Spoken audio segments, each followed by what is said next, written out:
Hello again, everyone. Greetings and welcome to another edition of Don Hammond's Arlington Weekly News. I'm Craig Nolan. Thanks for joining us. And I'm Valerie Young. Thanks for joining us. And boy, it feels pretty good here in the studio. I hope your things are as cool where you are. It's warm today. Yeah, we needed a little AC today. But April showers are gone and we're into May here. So this is our edition of Don Hammond's Weekly News, Arlington Weekly News for somewhere around maybe the middle part of May. And we thank you for joining us. We have news, and some CBB, Community Bulletin Board items, and then our 55 plus, formerly known as News for Seniors, 55 plus segment, and that's our show. So here we go. First of our news items is this one, the Social Security system. This program is expected to run out of cash by the year 2033. According to the trustees of the program. Medicare will also be likely to run out of funds by the year 2031.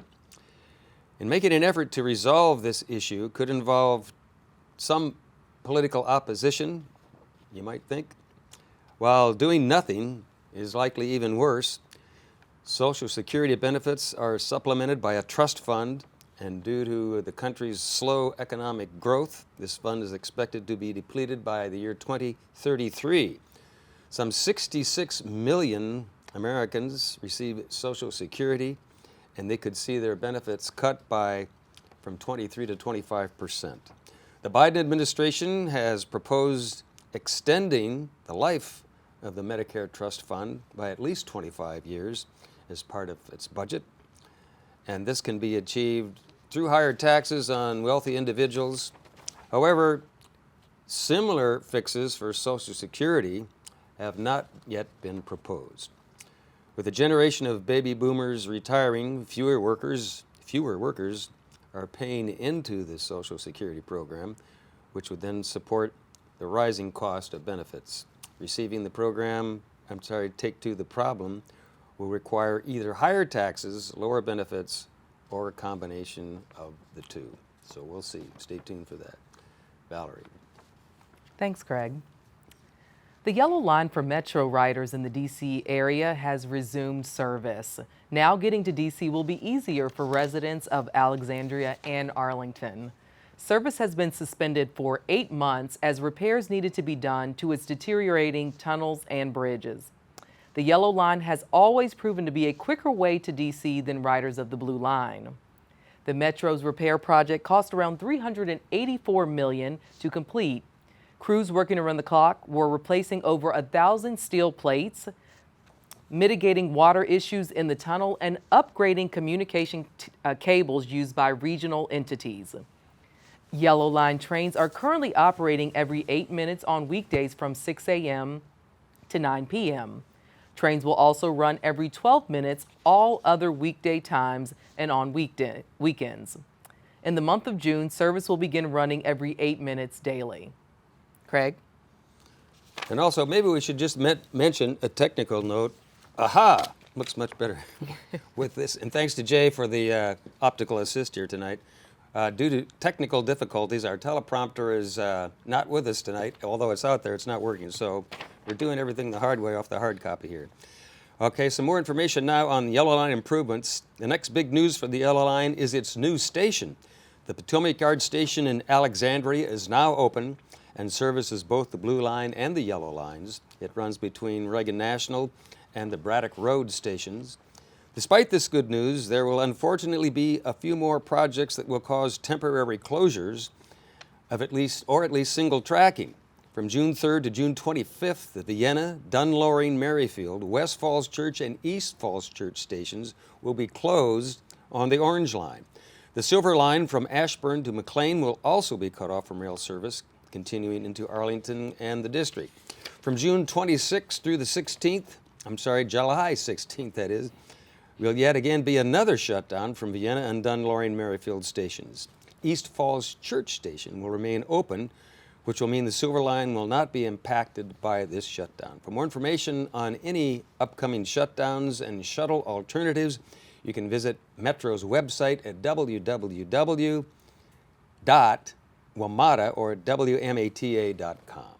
All right, Valerie. Thanks, Craig. Crystal City's water park is on its way to getting a makeover. JBG Smith Properties has planned close to a dozen new restaurants and bar concepts at this location. Some of these plans include a new location for popular breakfast spot Cracked Eggery, as well as South Indian street food restaurant DC Dosa. JBG Smith, a Bethesda-based commercial real estate firm, has been working on this plan for more than 2 years. Its larger Central District project is already located at 1770 Crystal Drive. And hoping to cultivate a strong mix of tenants, initially, JBG Smith sought out local farmers markets, lesser-known food halls, and any social media posts putting emphasis on more diverse businesses. The water park has been redesigned to feel like an urban park that you are more likely to find in any major metro area across the globe. It is located on the north end of Crystal Drive and will help create the double-sided retail corridor JBG Smith has hoped to establish as part of the Central District plan. In between all of these business plans, 2 residential buildings located at 1900 Crystal Drive are being developed. Around 800 multifamily units will be included and will consist of 38,700 square feet of retail. At 2000 and 2001 South Bell Street, another 775 multifamily unit is being developed and will take up to nearly 19,000 square feet. Interest in leasing is growing strong, and JBG Smith hopes to announce more incoming tenants soon. Craig? All right, Valerie, that's it for our news items. We move on now on this edition of Don Hammond's Arlington Weekly News with our CBB, or Community Bulletin Board, by items. And here we go. Our first one is coming up on Monday evening. It's called Monday Evening with Friends Book Club. The book that they'll be discussing is Lady in the Lake. The book club will discuss a range of classic fiction, nonfiction, and current library or literary and historical fiction. The club meets every 4th Monday of the month. The Lady in the Lake discussion will begin this coming Monday, May 22nd from 6:30 to 8:30 p.m. at the Central Library in the Glebe Room. This is a volunteer-led book club, and new members are always welcome. You must, however, RSVP to receive an event reminder and in an email with an event reminder in it. For more information, contact, and you can write this down if you like, sgosai, that's SGOSAI, at arlingtonva.us. Valerie. And beginning Saturday, May 27th from 12 noon to 3 p.m., the Shop at Central Library will be offering 3D printing consultations. Here you will get the opportunity to speak with a 3D printing volunteer about your 3D projects. Consultants can assist anyone from beginner to experts. The depth and scope of 3D printing will depend on the availability of the volunteers, which is also subject to change. You must RSVP to receive an event reminder. Assistance at this event will be on a first-come, first-served basis. For more information, please contact 703-228-7718 or email lib-makers@arlingtonva.us. Craig? Also in our CBB items, How to Talk So Little Kids Can Listen is coming up. You can learn strategies to nurture your child's developing mind and to adjust to everyday parenting struggles with the Parenting Book Club at Shirlington Library. This next session will be held Tuesday, May 30th from 6:30 to 7:30 in the evening in the Campbell Room. Strategies on how to help your family thrive will be discussed, and all members of the family are encouraged to attend. Mentioned earlier, How to Talk So Little Kids Will Listen by Joanna Faber and Julie King will also be discussed. And next month, Unconditional Parenting by Elfie Cohn will also be discussed. Registration is required for this event, and to get an email and get more information and to register, give them a call at this number, 703-228-7007. Valerie.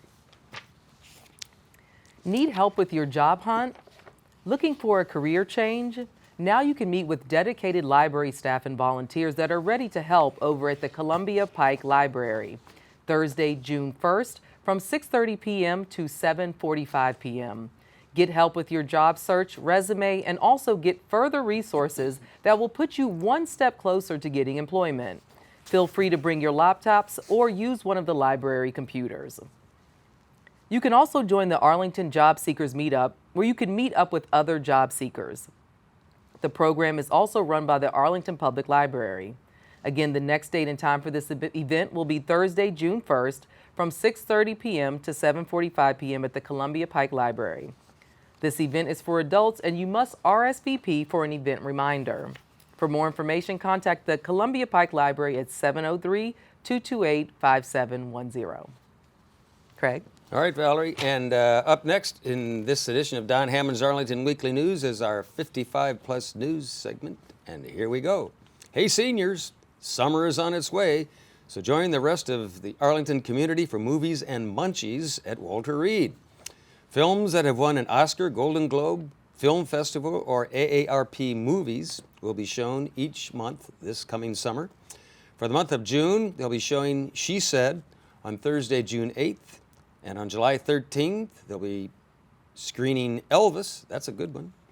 And for the August 10th date, they'll be screening The Banshees of Inisherin. Showings are on Thursdays beginning at 2 p.m. with an end time of around 4:30 or 5 o'clock. And probably discussions afterwards. So that sounds like a lot of fun if you like watching movies. For more information, you can register for this event at arlingtonva.us/DPR. Valerie. Thanks, Craig.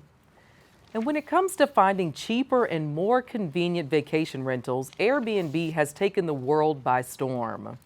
Director of the 55 Plus Center shares tips and tricks for renting Airbnb as far as how to set up an account and explains the booking process.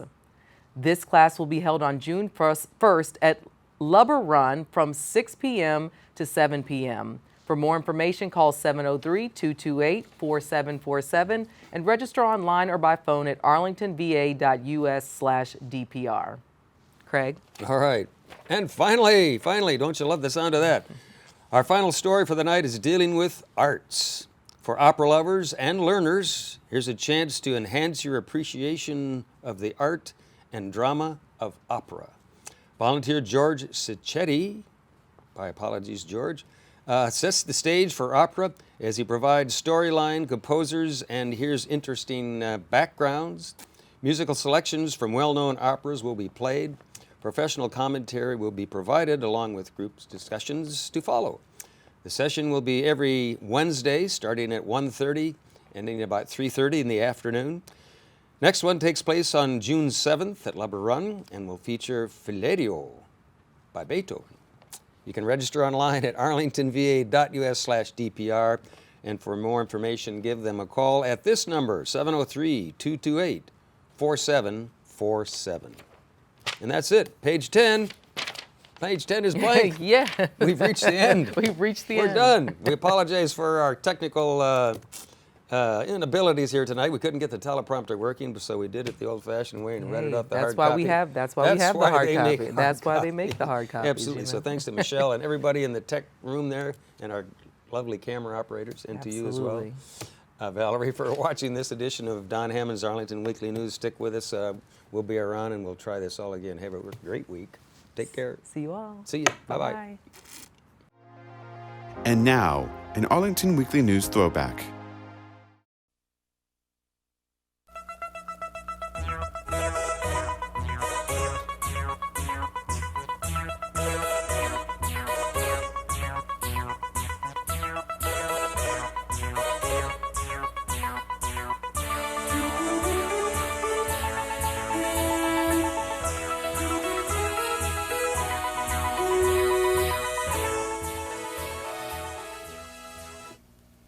Good evening and welcome to the Arlington Weekly News. I'm Jamie Beckett. Tonight, by the way, is our first anniversary show. It's been 1 year since the Arlington Weekly News began. And I'm Cal Swinholt. In tonight's news, a federal judge is ordered to block its showing. The new movie Great White is being shown at 6 area theaters.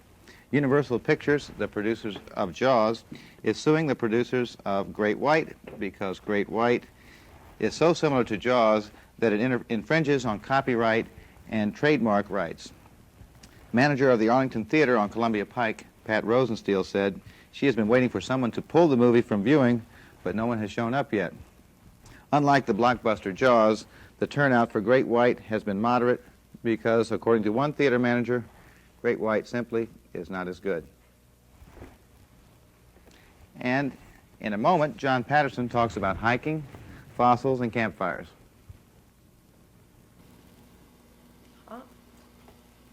Well, you remember when Outdoors had this for their logo when Kathleen Devine was doing it? Yeah, I miss her a lot. She disappeared into the sunset. Disappeared into the sunset, right. You had something to do with this logo here, didn't you? Oh, I cut it out and pasted it together, yeah. And you've been operating the camera for most, the whole time the show's been on the cable. You remember anything particularly that was, the audience didn't notice was going wrong back there? Well, we hope they didn't notice it. Oh, a lot of times we didn't have a monitor, and just have to try to wing it. What was about the time we went with one light? Oh, which one? Which one? I can think of at least. Oh, everything. It's been an interesting Everything's gone wrong experience, from time hasn't to it? time. Sure. Well, this is the only kind of video stuff I've done really, except a few things on my own, and it's a unique experience. I like it informal like that. It has to be. I mean, our operation. We've grown. Look at us here. Right. Okay? How about you, Debbie, on your interviews? Did you have any, well, we know you did, some last-minute changes in your plans? Yeah, I remember 2 nights before Christmas Eve we were doing a Santa Claus interview. We had a pretty amateur comedian lined up. We had a Santa Claus suit, everything. Santa Claus had an accident. We had to get our technical consultant. We conned him into coming on the show, being our Santa Claus, and we were just very grateful. He did a terrific job. You're talking about David Pepper. Yeah. Right, at the last minute, right, yeah. He was not exactly an eager Santa Claus at first, but... No. In fact, he refused to wear the beard. We hung it under his chin. Yeah, I remember it well. Well, I see they're ready for their next segment on the news. You want to see what they got coming up here with John? That's the news from all of us. Good night. Thanks for watching. We'll see you next week.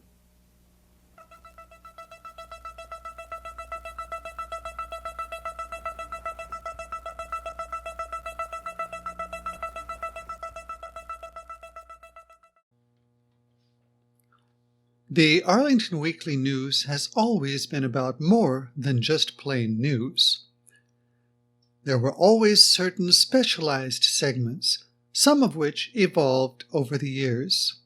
For example, there was Who Cares, featuring Louise Chestnut, who brought her distinctive point of view. The May Company, that owns the Heck stores, in Arlington, Parkington is their baby, wants Arlington to back a very sizable revenue bond, $20 to $25 million for a parking garage, and to pay for street improvements, maybe a couple of $1 million, and to improve the landscape, trees, benches, a park. If we don't do this so that they can develop their rundown Hicks, build 100 new small shops, and get a couple of office buildings approved, if we don't back them on the bond and cough up some money, the implied threat is that they will close down their worn-out shopping center and put up some quick and dirty office buildings and depart. This eventually became Health Capsules with Wilma Winter. Alzheimer's is a progressive dementia disease of 4 to 15 years duration in which word-finding ability and visual spatial relationships occur early in the first 3 years. In the United States and Europe, 17% of people 65 and over have varying types of dementias. Alzheimer's contributes to 70% of these. Later, it became News for Seniors. Moving right along, News for Seniors. Roll it. Okay, thank you. Aurora Hills Senior Center is holding an open house that will spotlight Arlington's history. On Friday, September 18 from 11 till 3, writer Charlie Clark will lead the program. More recently, Arlington County decided to stop using the term seniors. Maybe they were afraid of confusing students in 12th grade. Anyway, the segment became 55 Plus News. Howdy, and welcome to 55 Plus News. Our first event is another 55 Plus Walk. Stay active with friendly walking companions. You'll explore nearby trails and neighborhoods in a safe, socially distant manner. Another early segment was Outdoors with John Patterson.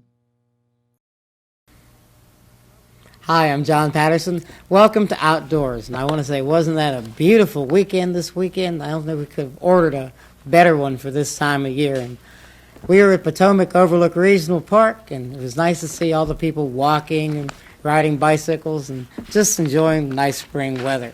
There's a lot of things coming up the next few weekends. I hope we get lucky again. The nature theme was then adapted and continued by Lily Whitesell Carballo as It's Easy Being Green. The word invasive seems to be pretty straightforward, implying that the plant is growing rapidly in areas where it shouldn't, that it's invading new areas. And the definition is right along those lines. An invasive plant is a non-native plant that causes ecological or economic harm. Later, the name remained the same, but the host changed, with Adele Quo taking over. We even gave her a mascot. Today I have my mascot here, Joe Tree Frog, with his green roof home next to him. Arlington has garnered many green awards, but what does Arlington look like from a bird's eye view? The future may yet bring other special segments to the Arlington Weekly News. Stay tuned.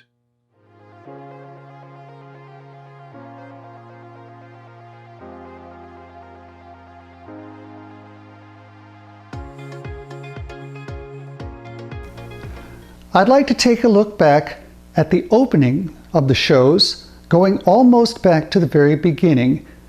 Our first example is from 1982.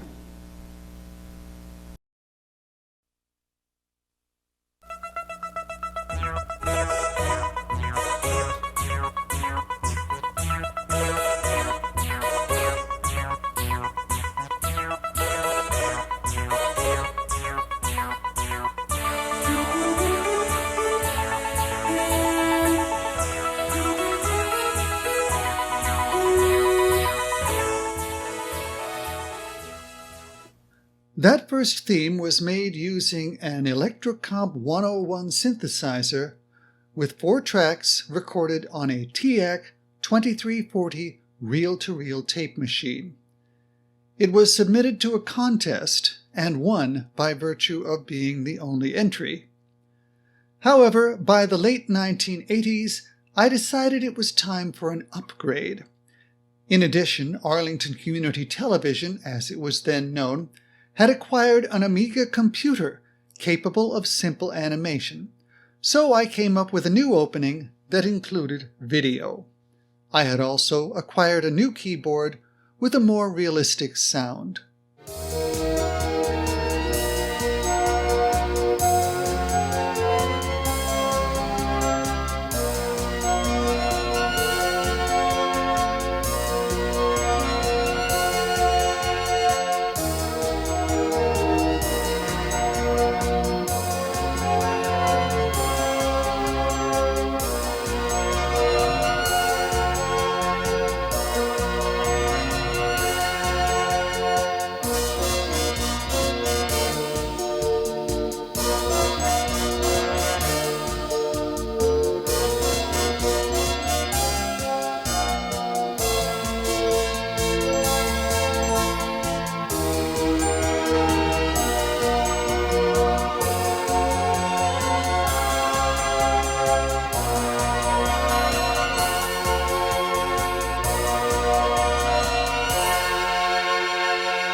In the early 1990s, a new opening was created using actual Arlington footage, along with a licensed professional theme. This worked well enough until the Arlington Weekly News started a YouTube channel. YouTube flagged the uploads that included the licensed theme for potential copyright infringement. YouTube's algorithm did not take into account the licensing. As a result, I created an original theme that matched the tempo of the licensed version so that it would match the existing video, but keep the show out of trouble with YouTube.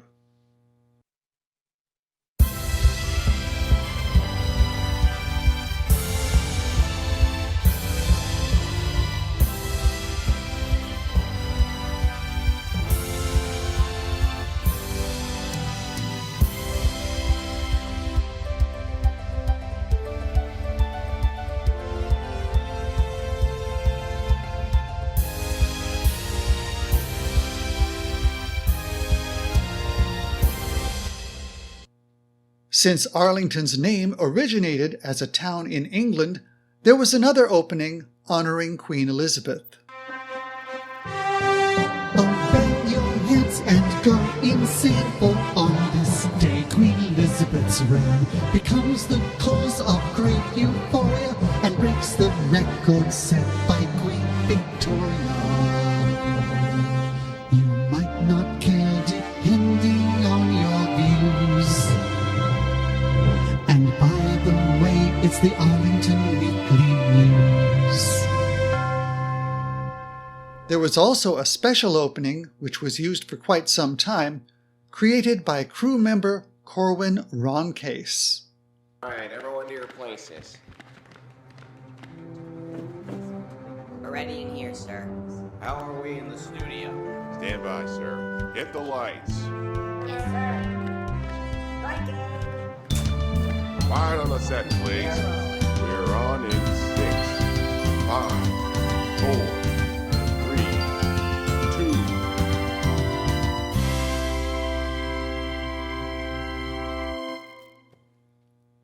The COVID pandemic forced the closure of the studio, so I had to produce remotely.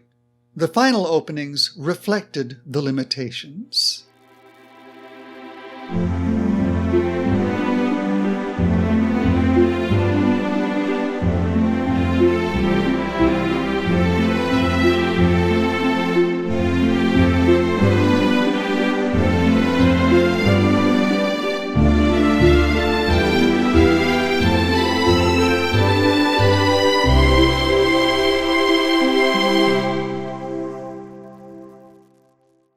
Thank you for tuning in to this week's edition of the Arlington Weekly News. You can follow our show on YouTube. Just search the new Arlington Weekly News. We have a brand new YouTube channel. You can also listen to our show on WERA 96.7 FM.